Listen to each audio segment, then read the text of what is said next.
Hello guys, I am आकांक्षा तिवारी। कल हमने ऋग्वेद का संपूर्ण परिचय आपको दिया था। अब आज हम यजुर्वेद के बारे में पढ़ेंगे। यजुर्वेद जो है यह यज्ञ, आध्यात्मिक एवं धार्मिक विधियों का अनमोल शास्त्र है। अब हम पढ़ेंगे यजुर्वेद क्या है। तो यजुर्वेद सनातन धर्म के 4 मुख्य वेदों में से एक है। यजुर्वेद दो शब्दों से मिलकर बना हुआ है, यजुस और वेद। यजुस का अर्थ होता है यज्ञ के मंत्र या कर्मकांड, और वेद का अर्थ होता है ज्ञान। इस प्रकार यजुर का शाब्दिक अर्थ होता है यज्ञों का ज्ञान। यजुर्वेद का मतलब है यज्ञों का ज्ञान। जहाँ ऋग्वेद में देवताओं की स्तुति के मंत्र हैं, वहीं यजुर्वेद में उन मंत्रों का यज्ञ में किस तरह प्रयोग करना है उसकी पूरी विधि, नियम, विधान बताए गए हैं। यह वेद मुख्य रूप से गद्यात्मक और पदात्मक दोनों शैलियों में लिखे गए हैं। इसमें गद्य का जो अंश है वो अधिक है। एमपीएससी के एग्जाम में पूछा जा सकता है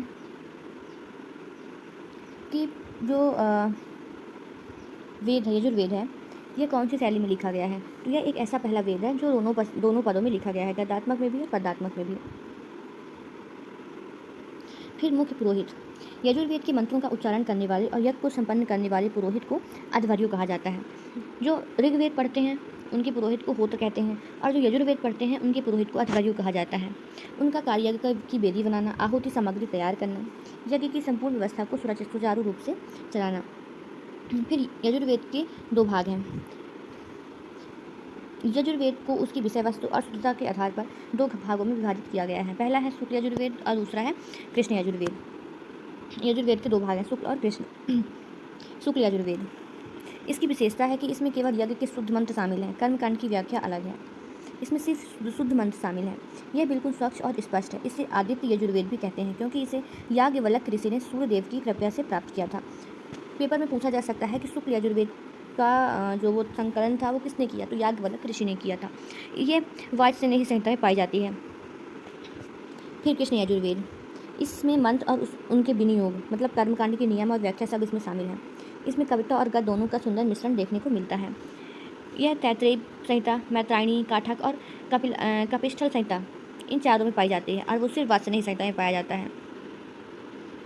यजुर्वेद की संरचना। यजुर्वेद की संरचना अत्यंत व्यापक है, जिसमें संहिता, ब्राह्मण, आरण्यक और उपनिषद शामिल हैं। संहिता, अब संहिता किसे कहते हैं। इसमें यज्ञ के समय बोले जाने वाले जो मूल मंत्र हैं।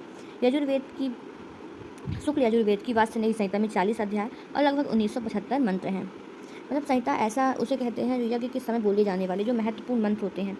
और शुक्ल यजुर्वेद जो वाजस्नेयी संहिता में है उसमें 40 अध्याय और 1975 मंत्र हैं। फिर ब्राह्मण ग्रंथ, तो मंत्रों के गूढ़ अर्थ और यज्ञ की वैज्ञानिक विधियों के विस्तार से समझाने के लिए ब्राह्मण ग्रंथ लिखे गए। शुक्ल यजुर्वेद का ब्राह्मण ग्रंथ है शतपथ ब्राह्मण, और सभी वेदों के ब्राह्मण ग्रंथ में सबसे बड़ा, प्रमाणिक और अत्यंत महत्वपूर्ण जो शतपथ ब्राह्मण है। पूछा जा सकता है कि शतपथ ब्राह्मण कैसा ब्राह्मण ग्रंथ है, तो ये सबसे बड़ा ब्राह्मण ग्रंथ है। अरण्यक, अरण्यक किसे कहते हैं, तो यह वनों के शांत वातावरण में किए जाने वाले दार्शनिक चिंतन और आध्यात्मिक रहस्यवाद पर आधारित है। उपनिषद, यजुर्वेद के अंतर्गत कई महत्वपूर्ण उपनिषद आते हैं जो वेदांत के मुख्य आधार है। ईशोपनिषद, पूछा जा सकता है कि यजुर्वेद में कितने उपनिषद हैं, तो ईशोपनिषद, बृहदारण्यक, कठोपनिषद, तैत्तिरीय और श्वेताश्वर।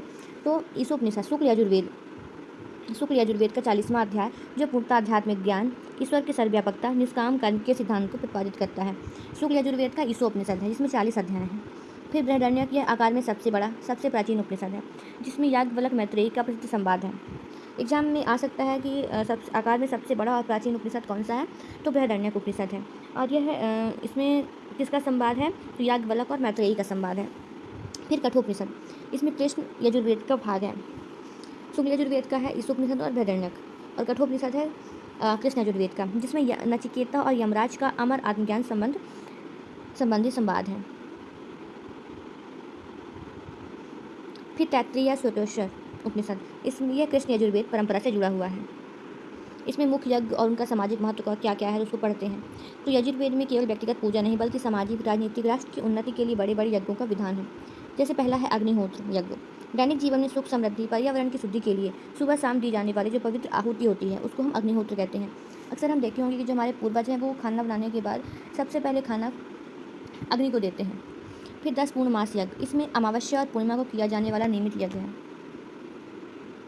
फिर राजसूय यज्ञ, राजा के राज्याभिषेक के समय उसकी संप्रभुता को स्थापित करने के लिए यह भव्य अनुष्ठान होता है।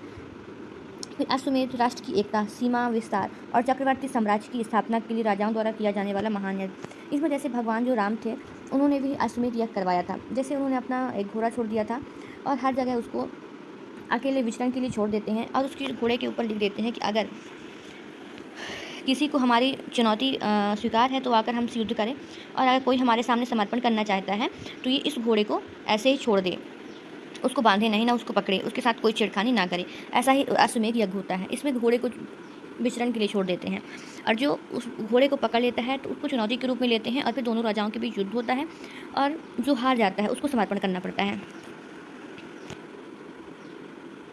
फिर वाजपेयी यज्ञ, सौर शक्ति राज्य की समृद्धि के प्रदर्शन के लिए किया जाने वाला यज्ञ, जिसमें रथ दौड़ का आयोजन होता है।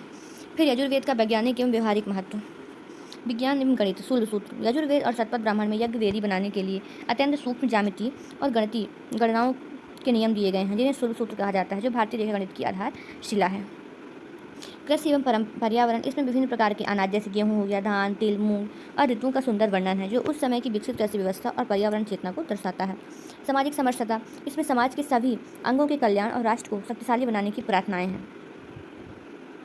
अब कंक्लूजन हमेशा आप MPPSC के जैसे फिफ्थ 7 नंबर पे जो क्वेश्चन आते हैं और 5th नंबर पे जो क्वेश्चन आते हैं, आप हमेशा उनमें कंक्लूजन आपको लिखना है, तभी आपका आंसर कंप्लीट कहलाएगा। और याद रखना है, क्वेश्चन भले ही आपसे नेगेटिव में पूछा जाए लेकिन कंक्लूजन आपका हमेशा पॉजिटिव पे होना चाहिए। तो इसका कंक्लूजन है, यजुर्वेद केवल कर्मकांड की सूखी पोथी नहीं है, बल्कि यह मानव जीवन को अनुशासन, कर्तव्यबोध, राष्ट्र प्रेम और आध्यात्मिक के सूत्र में बांधने का एक अनुपम माध्यम है। यह हमें सिखाता है कि जीवन का प्रत्येक कर्म यज्ञ की भावना से किया जाना चाहिए। आज के आधुनिक युग में भी इसकी प्रासंगिकता उतनी ही अटूट है। Thank you guys. अब हम आपको कल हम सामवेद के बारे में पढ़ाएंगे पूरा। इसकी PDF का लिंक हम अपने YouTube के चैनल के डिस्क्रिप्शन पर दे देंगे और आपको इसे पूरा कंप्लीट कर लेना है। Thank you. हम कल नेक्स्ट सेशन पर मिलते हैं।